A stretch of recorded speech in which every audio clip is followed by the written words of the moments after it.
Today I'm going to show you how to use your iron to make getting your patterns to store flatter more easy.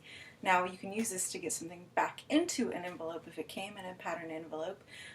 This pattern is a PDF that I have printed at Pattern Z, so I don't have an envelope, but I do want to fit it into a folder that's the same size as my sewing instructions.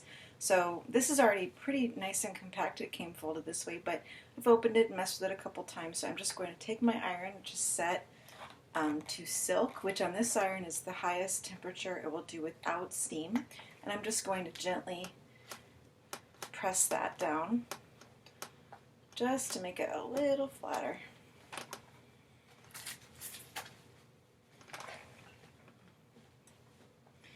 Now that's ready to store. Sometimes your pattern pieces will be small enough to just go directly into whatever storage system you want it to go into, which this one is, so that can just be ready to go. But then when you have a bigger piece, you want to try to at least vaguely get close to a map fold. And the reason they use those in commercial patterns is because they fit in things better. So I'm going to start here just by folding it actually along my grain line mark, and I do that so that when I go to reuse the pattern, I've already got that lovely crease there, and when it makes it sometimes easier to line up the grain line.